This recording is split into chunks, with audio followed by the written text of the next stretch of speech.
पहली बड़ी खबर, झारखंड के राज्यपाल रमेश बैस रविवार को परिवार संग खूंटे के पेरवा घाट पहुंचे। यहां पर उन्होंने घूम घूमकर जलप्रपात एवं आसपास के प्राकृतिक सौंदर्य का आनंद लिया।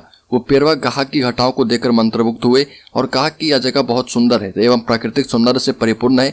परिवार संग बोटिंग का भी मजा लिया। इस मौके पर डीसी शशि रंजन ने उन्हें पेरवा घाट के विकास के लिए किए जाने वाले कार्य योजना की जानकारी दी। राज्यपाल महोदय को बताया गया कि पेरवा घाट में हैंगिंग ब्रिज बनाने की भी योजना है। अगली खबर, झारखंड में अवैध शराब के खिलाफ चलेगा अभियान, 11 जिलों में विशेष अलर्ट। झारखंड में अवैध शराब के खिलाफ अभियान चलेगा। इसके लिए आईजी को अभियान का नोडल अधिकारी बनाया गया है। जानकारी के मुताबिक उत्पाद विभाग के निर्देशन में पुलिस मुख्यालय ने यह निर्णय किया है कि सभी जिलों को आदेश भी दे दिया गया है। गौरतलब है कि बीते 23 दिसंबर को आईजी अभियान ने जिले के एसपी के साथ अवैध शराब के कारोबार पर रोक लगाने के लिए समीक्षा बैठक की थी। रांची, लोहरदगा, खूंटी, गुमला, सिमडेगा, हजारीबाग, धनबाद, लातेहार, सरायकेला, चतरा और जामताड़ा में विशेष रूप से अभियान चलाया जाएगा। अगली नए साल में सौगात, वंदे भारत एक्सप्रेस से 5 घंटे में तय कर पाएंगे हटिया से हावड़ा तक का सफर। रांची से हावड़ा सफर करने वाले यात्रियों के लिए अच्छी खबर है। नए साल में वंदे भारत एक्सप्रेस रांची रेल मंडल हटिया से हावड़ा तक चल सकती है। हालांकि अभी तारीख तय नहीं की गई है। रांची रेल मंडल से वंदे भारत एक्सप्रेस की सेवा कब शुरू होगी, ये रेलवे बोर्ड तय करेगी। रेल अधिकारी से मिली जानकारी के मुताबिक 2023 में हटिया से वंदे भारत एक्सप्रेस शुरू हो सकती है। रांची रेल मंडल की ओर से सारी तैयारियां पूरी कर ली गई है। अगली खबर, नक्सलवाद के दंश से उबर रहे झारखंड के लिए साइबर क्रिमिनल्स बने बड़ी चुनौती। पुलिस ने भी बना लिया है निपटने का प्लान। बढ़ते ऑनलाइन पेमेंट और डिजिटल ट्रांजैक्शन के बीच साइबर क्राइम एक बड़ा खतरा बन गया है।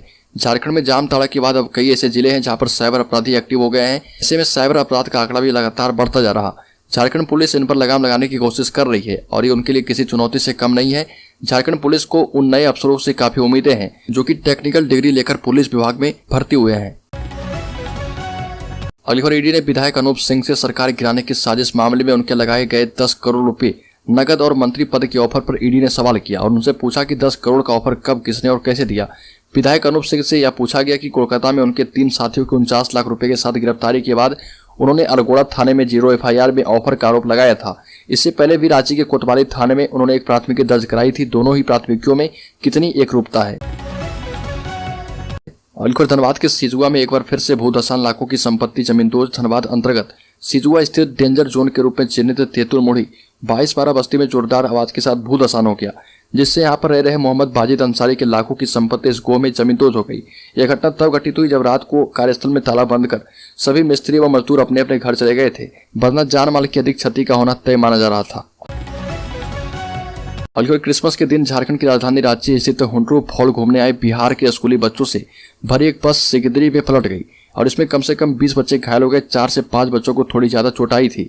सभी को Rajendra institute of medical sciences RIMS में रेफर किया गया है। बाकी बच्चे का थाना परिसर में ही इलाज किया जा रहा। कोल्हान वासियों को जल्द ही धालभूमगढ़ एयरपोर्ट का तोहफा मिलेगा। इसके लिए संपर्क मार्ग के लिए जमीन अधिग्रहण की प्रक्रिया शुरू हो गई है। जमशेदपुर सांसद विद्युत बरण महतो ने नई दिल्ली में केंद्रीय नागरिक उड्डयन मंत्री ज्योतिरादित्य सिंधिया से मुलाकात कर धालभूमगढ़ एयरपोर्ट के निर्माण का कार्य जल्द पूरा करने का अनुरोध किया। इसके साथ ही धालभूमगढ़ एयरपोर्ट के लिए संपर्क मार्ग के पुनर्निर्माण के लिए जिला भू अर्जन शाखा ने भूमि अधिग्रहण की प्रक्रिया शुरू कर दी है। अलकर लोहरदगा में मंगेतर से मिलने गई युवती के साथ 6 युवकों ने किया सामूहिक दुष्कर्म। लोहरदगा जिला अंतर्गत कुड़ू थाना क्षेत्र की रहने वाली एक युवती के साथ आधा दर्जन युवकों ने सामूहिक दुष्कर्म की घटना को अंजाम दिया। पीड़िता शाम में किसी तरह गांव पहुंची और मामले की जानकारी ग्रामीणों को दी गई। बताया गया कि कुड़ू थाना क्षेत्र की रहने वाली युवती अपने मंगेतर से मिलने के लिए थाना क्षेत्र के कुलसिमरी दोहर गई थी। पीड़िता के मुताबिक अपने मंगेतर के साथ बैठकर बातचीत कर रही थी। इसी बीच 5 से 7 युवक मौके पर पहुंचे एवं मंगेतर के साथ मारपीट करते हुए युवती को पकड़ लिया। आधा दर्जन युवकों की पिटाई के बाद मंगेतर युवती को छोड़कर भाग निकला। इसके बाद युवकों ने युवती को खेत में ले जाकर दुष्कर्म किया। अगली खबर, झारखंड भाजपा कोर कमेटी की हुई बैठक, संगठन को मजबूत बनाकर सत्ता में लौटने की बनी रणनीति। झारखंड भाजपा की कोर कमेटी की बैठक की गई। इस बैठक में संगठन को धारदार बनाने, वर्तमान हेमंत सोरेन के नेतृत्व वाली गठबंधन की सरकार की नाकामियों को जनता के बीच ले जाने के साथ साथ जन सरोकार के मुद्दे और विधि व्यवस्था को मुद्दा बनाकर लगातार आंदोलन करने की रणनीति पर विचार विमर्श किया गया। अलकर पूर्वी सिंहभूम में 50% से कम वैक्सीनेशन वाले प्रखंडों में चलेगा अभियान। कोरोना के अलर्ट के बीच पूर्वी सिंहभूम में वैक्सीनेशन प्रतिशत बढ़ाने की तैयारी शुरू हो चुकी है। जिले में 16,43,479 लोगों ने पहला डोज ले लिया है, जबकि लक्ष्य 15,53,954 रखा गया था। स्वास्थ्य विभाग बची आबादी को वैक्सीनेट करने के लिए जल्द ही विशेष अभियान शुरू करेगा। अलखर आदिवासी कल्याण एवं परिवहन मंत्री चंपई सोरेन ने कहा कि राज्य की खनिज संपदा को बिचौलिए लूटने में लगे हैं। यहाँ की संपदा दिल्ली, मुंबई एवं गुजरात में देखने को मिल रही है। चंपई सोरेन कदमा उलियान में शहीद निर्मल महतो की जयंती समारोह में संबोधित कर रहे थे और कहा कि झारखंडियों को जगाने की जरूरत है। अगर नहीं जागते हैं तो सामंती सोच रखने वाले लोग झारखंड की संपदा को दूसरे प्रदेशों में ले जाते रहेंगे। आखिर मुख्यमंत्री हेमंत सोरेन ने कहा कि जनता की चुनी हुई सरकार को बदनाम एवं अस्थिर करने में केंद्र सरकार जुटी है और इसलिए उनके पीछे केंद्रीय एजेंसियों को लगा दिया गया है, लेकिन वो इससे घबराने वाले नहीं है। अगर वो डाल चलेंगे तो हम पात पर चलकर उनका जवाब देंगे। हेमंत सोरेन ने कहा कि जब तक जनता का आशीर्वाद उनके साथ है तब तक उनका कोई भी बाल वाका नहीं कर सकता। अपने अल्प कार्यकाल की चर्चा करते हुए कहा कि वर्ष 2019 में सत्ता संभालने के बाद कोरोना का दंश राज्य की जनता को झेलना पड़ा। सरकार इस मुश्किल घड़ी में बेहतर से बेहतर प्रबंध करके राज्य के लोगों को सुरक्षित करने में जुटी रही।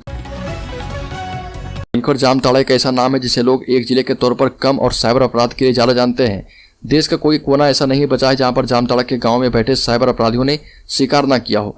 लेकिन अब देश में साइबर अपराध के गढ़ के तौर पर कुख्यात हो चुका झारखंड का जामताड़ा जिला पुलिस की पाठशाला नामक एक अनूठा अभियान चलाकर इस छवि को दूर करने की कोशिश में लगा है। इस अभियान का मकसद क्वालिटी एजुकेशन करना और साइबर ठगी से जुड़ी गतिविधियों के बारे में जागरूकता पैदा करना है।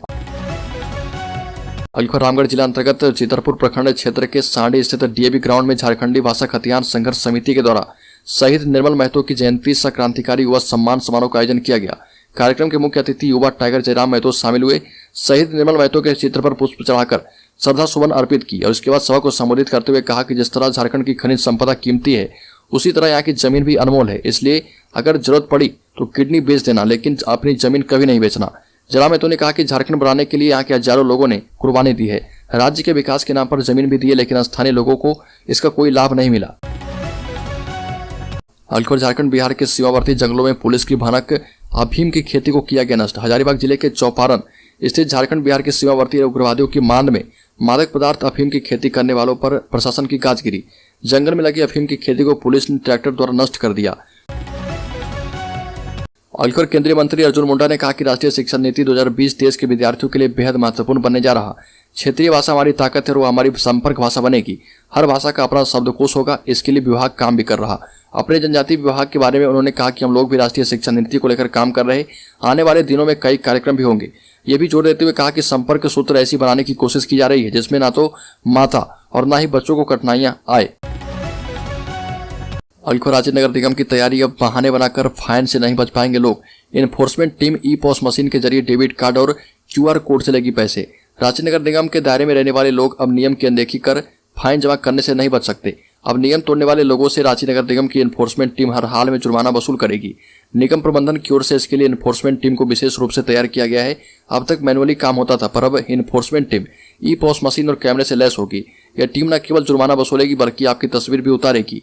नगर निगम प्रबंधन के मुताबिक अब enforcement team e POS machine और कैमरे से लैस हो चुकी है। अलीखोर स्टेट कोटा के लिए 85% सीटें आरक्षित। 6 महीने देर से एग्रीकल्चरल सहित अन्य कॉलेज में एडमिशन शुरू। राज्य में इकलौते कृषि यूनिवर्सिटी और इसके अंतर्गत आने वाले विभिन्न कॉलेजों की कुल सीटों में 85% सीटें आरक्षित कर दी गई है। वहीं 15% सीटों को ओपन फॉर ऑल रखा गया है। इसका नोटिफिकेशन भी जारी कर दिया गया है। इसके साथ ही यहाँ पर एडमिशन की प्रक्रिया भी शुरू कर दी गई है। इस यूनिवर्सिटी में एडमिशन के लिए झारखंड कंबाइंड एग्जामिनेशन बोर्ड की ओर से काउंसलिंग की जाती है। काउंसलिंग की प्रक्रिया भी शुरू कर दिया गया है। अब इस सत्र 2022-23 के लिए एडमिशन लिया जा रहा। ऐसे में शैक्षणिक सत्र 6 महीने पीछे चल रहा।